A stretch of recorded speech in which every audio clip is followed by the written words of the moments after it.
Vamos ao assunto, então. O ministro Alexandre de Moraes determinou hoje que a cabeleireira Débora Rodrigues, que pichou a estátua do STF durante os atos de 8 de janeiro, cumpra prisão domiciliar com tornozeleira eletrônica.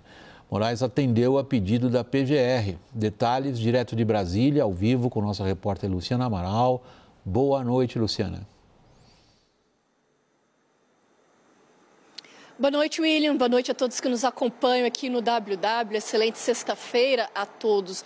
O ministro Alexandre de Moraes concedeu, então, sim, essa prisão domiciliar, mas a Débora vai ter que cumprir algumas medidas impostas. Entre elas, usar a tornozeleira eletrônica. Ela também fica proibida de usar as redes sociais, de ter contato com os outros envolvidos no caso. Também fica proibida de conceder entrevistas e receber visitas, além, é claro, dos próprios advogados. Caso contrário, a decisão da prisão domiciliar pode ser revogada. A PGR já tinha, então, se manifestado nesse sentido a favor da prisão domiciliar, e isso depois que a defesa dela pediu a liberdade provisória. Então, a PGR se manifestou contra a soltura, mas a favor de converter a prisão preventiva pela domiciliar. Avaliaram que não prejudicaria o processo em andamento na justiça. A defesa dela tinha argumentado antes que Débora é mãe de 2 crianças menores de 12 anos de idade e também que a Polícia Federal já tinha acabado com as investigações em relação a ela. E aí, a primeira turma do Supremo começou na semana passada esse julgamento em relação a Débora. Julgamento esse que foi paralisado depois de um pedido de vista, ou seja, mais tempo para análise por parte do ministro Luiz Fux. O relator, ministro Alexandre de Moraes, votou pela condenação da Débora a 14 anos de prisão, além do pagamento de uma multa de quase R$50 mil e uma indenização de R$30 milhões por danos morais coletivos. Nesse último caso, em conjunto com os demais condenados pelo caso, pelos ataques ao 8 de janeiro de 2023. Lembrando que a Débora, é claro, ela não foi julgada, não está sendo acusada apenas pela pichação, ela está sendo julgada pelos seguintes crimes: abolição violenta do Estado Democrático de Direito, golpe de Estado, dano qualificado, deterioração de patrimônio tombado e associação criminosa armada. Luiz Fux, então, pediu vista, ainda não tem um prazo exatamente, não tem uma data certa para esse julgamento ser retomado, mas agora, então, a última decisão é que ela vai para a prisão domiciliar. Volto contigo no estúdio, William. Obrigado, boa noite para você aí em Brasília, Luciana. 48 horas atrás, praticamente, foi na última quarta-feira, foi durante aquela sessão da primeira turma do STF, na qual se julgou a aceitação da denúncia feita pela Procuradoria-Geral da República contra o ex-presidente Jair Bolsonaro por tentativa de golpe de Estado. Nesta sessão, o relator desse caso, Alexandre de Moraes, falou com as seguintes palavras sobre o caso da pichadora do batom. Vamos conferir.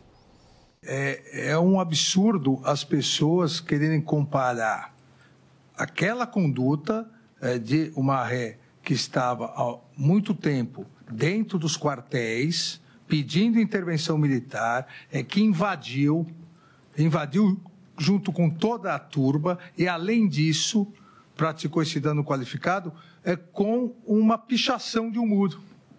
E Vossa Excelência bem disse que as pessoas não podem esquecer, relativizar.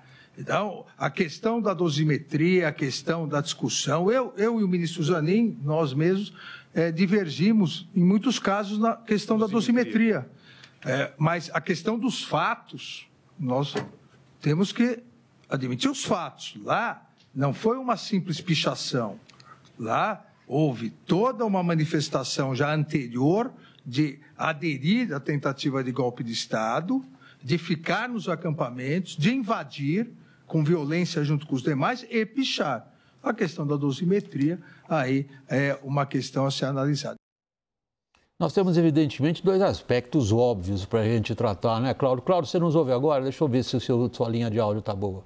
Boa noite. Não, eu ouço. Você me ouve agora? Sim, que bom. Obrigado.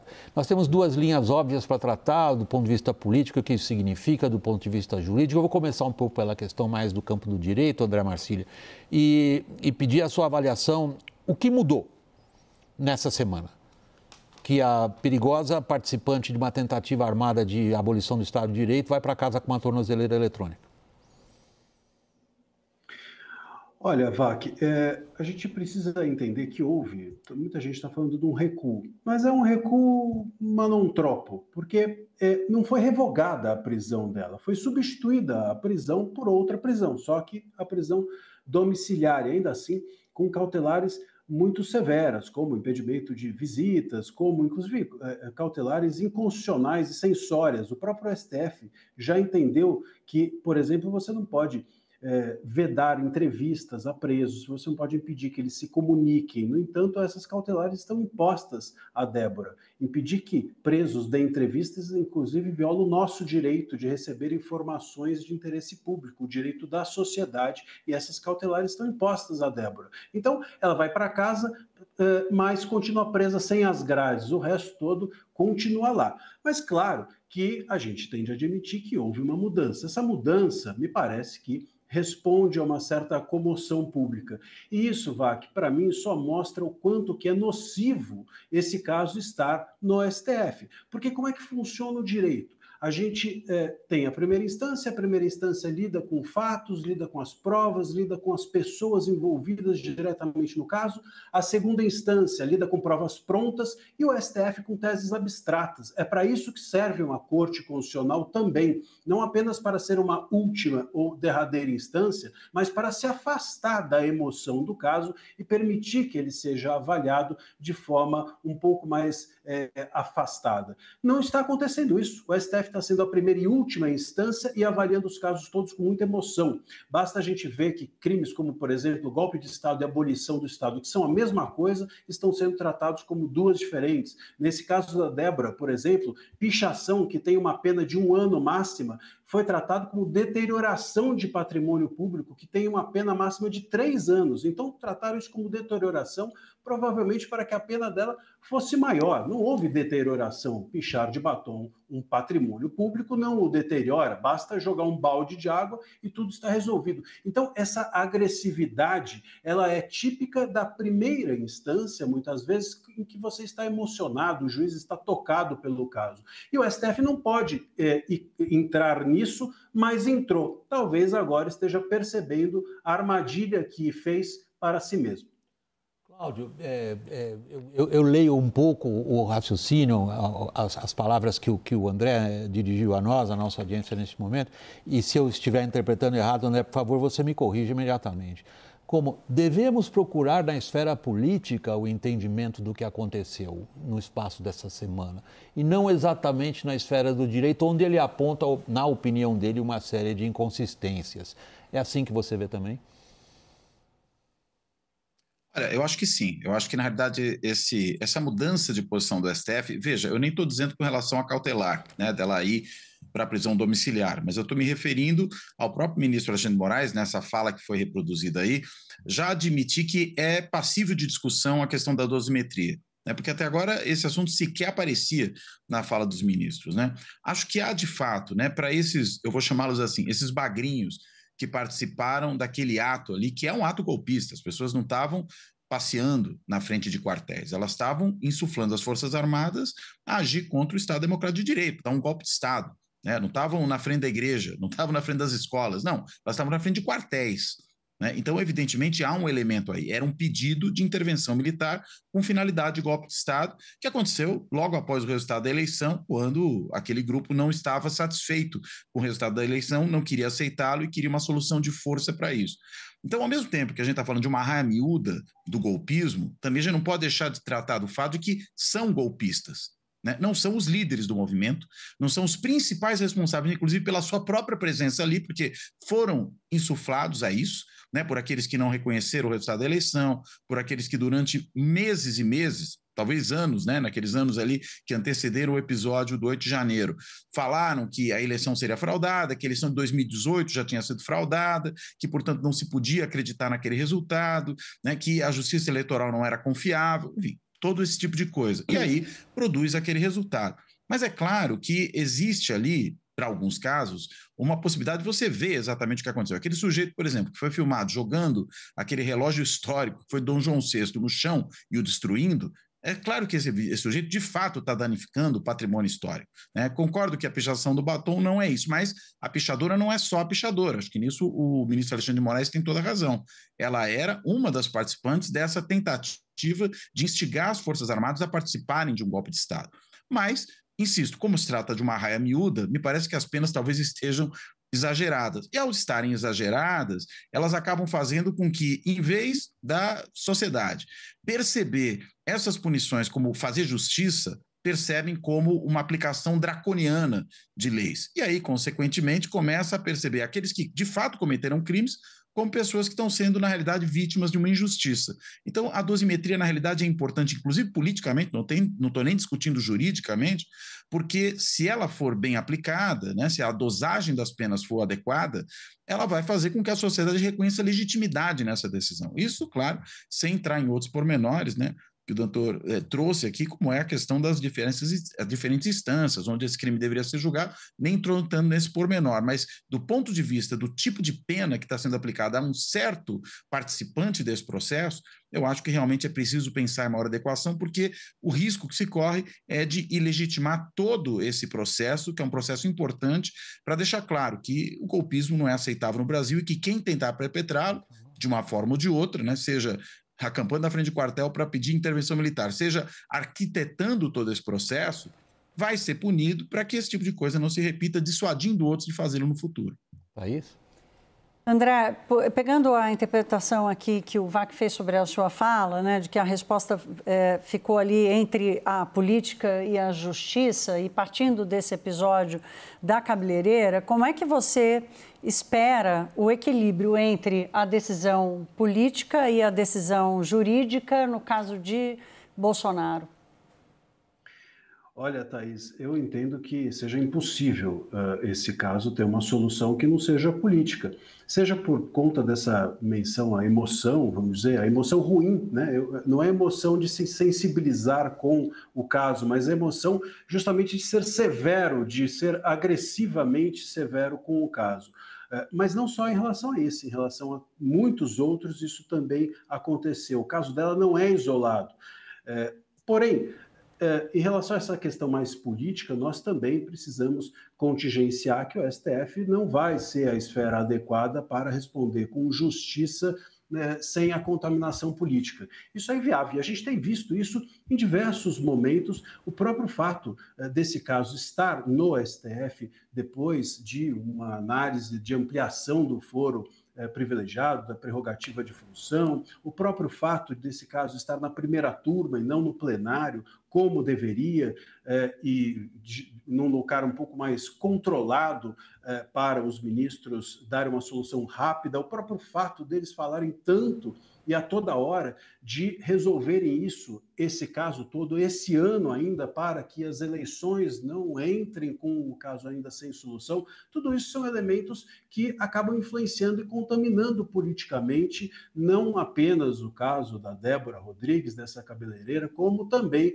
os mandantes, supostamente mandantes, os 34 denunciados, que agora, enfim, parte deles se tornou réu desse caso. É inviável a gente pensar numa solução jurídica para isso, seja porque nós estamos na última instância, essa última instância politizou esse caso, seja porque os próprios ministros que estão à frente do caso não deveriam. O ministro Moraes é uma das vítimas, supostamente, desse caso. O ministro Dino foi um dos líderes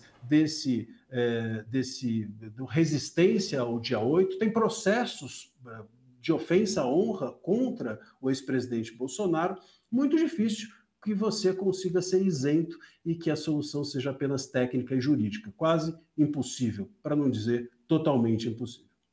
Cláudio, voltando a um ponto que você ressaltou na sua intervenção até aqui no WW, você ressaltou como que a aplicação da norma jurídica, às vezes, não intencionalmente até eu diria, implica o risco político. Você foi enfático nesse ponto. Você diz, independentemente das considerações técnicas sobre o que aconteceu, não aconteceu, o que fez, o que não fez, quem é responsável, quem não é responsável, a aplicação da norma pode acabar sendo vista como aplicação ou sendo um ato injusto. Agora, é uma consequência política do ponto de vista da atuação do STF, que, como o André Marcílio agora ressaltou, está no meio de um embate político, quer a gente goste ou não de afirmar isso, que é o julgamento, o primeiro que a gente conhece na história do Brasil, de um ex-presidente por tentativa de golpe de Estado. Esse episódio de hoje, Cláudio, traz para você indicativos de alguma eventual alteração de postura do STF? Ou é simplesmente vamos limitar um pouco o dano que isso daí evidentemente causou na percepção de como o próprio Luiz Fux se refere publicamente à dosiometria da pena da Débora? Olha, eu acredito que o STF vai provavelmente, a partir de agora, tentar calibrar melhor essas decisões, né? A gente deve lembrar que muitos desses que foram julgados pelo ato do 8 de janeiro, pela tentativa de golpe do 8 de janeiro, eles, na realidade, foram julgados pouco tempo depois do próprio episódio acontecer. Então, creio que realmente ali você tinha ainda um momento de grande comoção que pode ter afetado as decisões dos ministros do Supremo, levando à aplicação daquelas penas muito duras, né? E ali, sem que você individualize algumas condutas, dei aqui o exemplo anteriormente daquele cidadão que quebrou, né, o relógio histórico lá de Dom João VI, que estava com uma camisa do Bolsonaro, inclusive. Quando você olha aquele sujeito, fala, esse aqui claramente não é alguém que estava ali de brincadeira, não é uma mera pichadora de batom, né? A gente está falando de algo muito mais violento. O indivíduo que tentou, inclusive, quebrar as câmeras que o filmavam e tudo mais.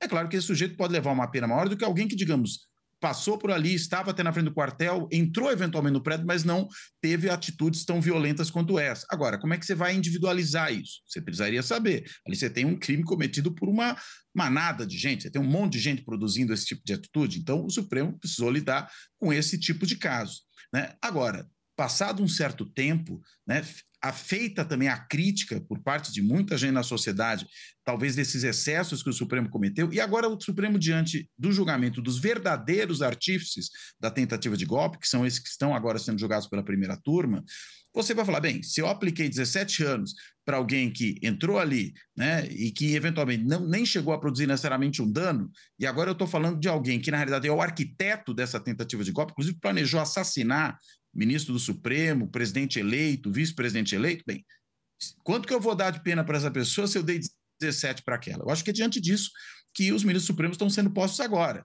né? Vai aplicar quanto? 100 anos para essa pessoa? Porque se o Bagrinho recebe 17, quanto recebe o líder do processo?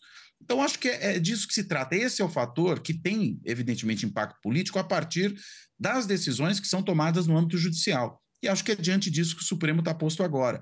Ao entrar no núcleo golpista, a luz que se lança sobre esses aí que foram a massa de manobra, ela revela coisas que até agora talvez não estivessem recebendo a devida atenção. Então, eu acho que é esse o momento sobre o qual o Supremo vai ter que se debruçar agora. Dosar melhor a punição desses que eram defensores de golpe, estavam ali insuflando o Exército, as Forças Armadas a agir como golpistas, não estavam ali a passeio. Acho que nisso o ministro Alexandre de Moraes está cercado de razão. Ele, o ministro Dino, todos que ali falaram, inclusive, na sessão da primeira turma. Mas não tem, evidentemente, o mesmo peso nesse processo que tem esses que estão sendo julgados agora. Então, acho que é essa calibragem que precisa ser feita para evitar justamente uma deslegitimação perante a sociedade, perante a opinião da sociedade, a respeito de todo esse processo, que pode até comprometer a tremenda importância que tem esse julgamento, que é, como eu já falei, dar um recado de que golpismo não é mais aceitável. É preciso virar essa página de um país que tem uma longa tradição, não só de golpismo, mas de deixar os golpistas impunes. E acho que a gente chegou no momento em que não é mais possível fazer isso.